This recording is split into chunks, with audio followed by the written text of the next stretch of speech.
নমস্কার বন্ধুরা, মিথিলা রান্নাঘরে জানাই আপনাদের সবাইকে স্বাগতম। আশা করি অনেক ভালো আছেন, আমিও ভালো আছি। আসলে এতদিন অসুস্থতার কারণে আপনাদেরকে ভিডিও দিতে পারিনি। তো আজকে সন্ধ্যাবেলায় আমি সিঙ্গারা বানাবো, তো রেসিপিটা তোমাদের সাথে শেয়ার করব। এখন তো দামোদর মাস, সেজন্য নিরামিষ সিঙ্গারা বানাবো। তো দেখতে থাকো ব্লগ ভিডিওটি। সিঙ্গারা বানানোর জন্য দেখো এখানে ময়দা মেখে আমি ঢাকা দিয়ে রেখে দিয়েছি রেস্টে। এখানে দিয়েছি চিনি, লবণ, পানি আর তেল, আর এখানে দিয়েছি কালো জিরে। সব কিছু মেখে একদম রেস্টে রেখে দিয়েছি 1 ঘন্টার মতো। তো আমি যেহেতু সিঙ্গারা বানাবো সেজন্য এদিকে আলুর পুর করে নিচ্ছি। এখানে দিয়ে দিয়েছি ডেকচিতে তেল। আলুগুলো আমি কেটে আগে থেকে ধুয়ে নিয়েছিলাম। 5 ফোড়ন দিয়ে আলুগুলো ভাজতে দিয়ে দিয়েছি। এখানে মটরশুঁটিও দেব। তো আলুগুলো ভাজা ভাজা হয়ে আসলে প্রথমে দিয়ে দেব হলুদ গুঁড়ো, এরপর দিয়ে দেব ধনে গুঁড়ো সামান্য। আজকে যেহেতু নিরামিষ বানাবো, কোনো পেঁয়াজ ব্যবহার করব না। এরপর একটু জিরে গুঁড়ো, লবণ আর একটু মরিচের গুঁড়া দিয়েছি, আর দিয়ে দিয়েছি তেজপাতা। লাস্টে দিচ্ছি ভাজা বুটগুলো আমি আগে থেকে সিদ্ধ করে রেখেছিলাম।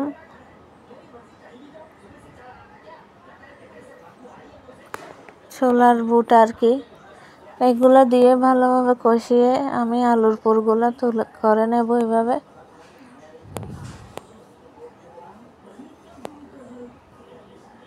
এভাবে নেড়ে চেড়ে কিছুক্ষণ কষিয়ে আলুগুলো সিদ্ধ করে নেব সব কিছু। সবশেষে কাঁচামরিচ কুচি দিয়ে দিছি, দিয়ে আর একটু ভালোভাবে কষিয়ে নেব। আর দেখো আলু সিদ্ধ হয়ে গেছে। এখানে বাইরে থেকে কিনে না খেয়ে ঘরে এভাবে বানিয়ে খাওয়া অনেক ভালো। সবশেষে একটু গরম মশলা গুঁড়ো দিয়ে দিয়েছি। এখন আলুর পুরটা আমি এভাবে রেখে দেব। যেহেতু সন্ধ্যা, দামোদর প্রদীপ দেখায়, এদিকে দামোদর প্রদীপ দেখানোর জন্য চলে এসেছে আসনে। দেখো আমাদের আসন, এটা কেমন লাগতেছে কমেন্ট করে জানাবেন। জয় রাধা দামোদর, রাধা দামোদর রাধে, সনাতনের প্রাণদান হে। জয় রাধা মদন মোহন, রাধা মদন মোহন রাধে। কৃষ্ণ কৃষ্ণ কৃষ্ণ হরে হরে, হরে রাম হরে রাম, রাম রাম হরে হরে, হরে কৃষ্ণ কৃষ্ণ কৃষ্ণ হরে হরে। প্রদীপ দেখে নমস্কার করে এখন চলে আসছি সিঙ্গারা বানানোর জন্য। তো যেগুলো আটা রেখেছিলাম ময়দা, এগুলো লেচি কেটে এখন বেলে নিচ্ছে সুন্দর করে আমার বড় যা। আর এদিকে পুরগুলো নিয়ে নিয়েছে আমার মেজো যা। পুর ভরে ভরে এখন সিঙ্গারার শেপ দিয়ে দিবে। এভাবে সাইজ করে টুকরির মতো বানিয়ে একটু একটু পুর দিয়ে দিবে। নিরামিষের দিনে এরকম সিঙ্গারা বানিয়ে তোমরা খেতে পারো বাসায়।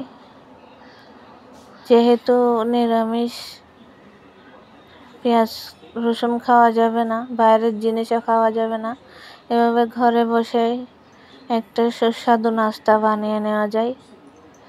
দেখো সমোসার শেপ দিয়ে নেওয়া হয়েছে। সমোসাও বলা যায়, সিঙ্গারাও বলা যায়,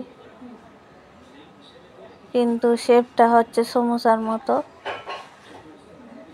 এভাবে পুর ভরে একটু একটু পানি বাজিয়ে এভাবে মুখটা আটকিয়ে দেওয়া হচ্ছে।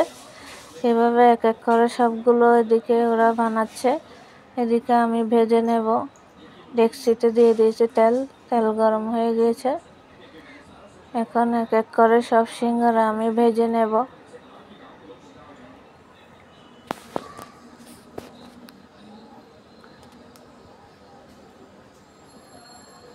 দেখো সিঙ্গারাগুলো কিরকম ফুলতেছে, একদম দোকানের মতো পারফেক্ট নাস্তা।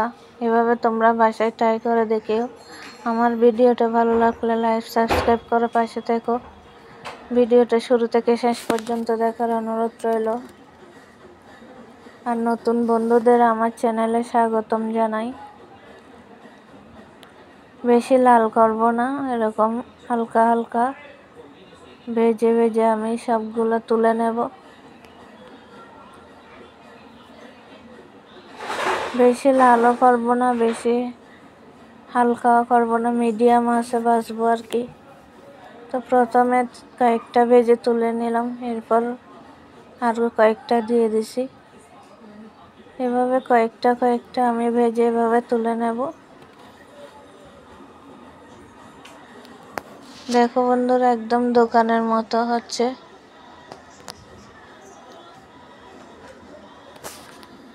বাইরে থেকে কিনে খেলে কিন্তু পেটও ভরে না, মনও ভরে না। এভাবে ঘরে বানালে তৃপ্তি মতো খাওয়া যায়। কতটা মুচমুচে হয়েছে দেখেন, আর ভেতরে অনেক ঠাসা পুর। খেতেও কিন্তু দুর্দান্ত হয়েছে। তোমরাও বাসায় ট্রাই করে দেখিও। ভিডিওটি ভালো লাগলে একটা লাইক করে দিও। সবাইকে টাটা।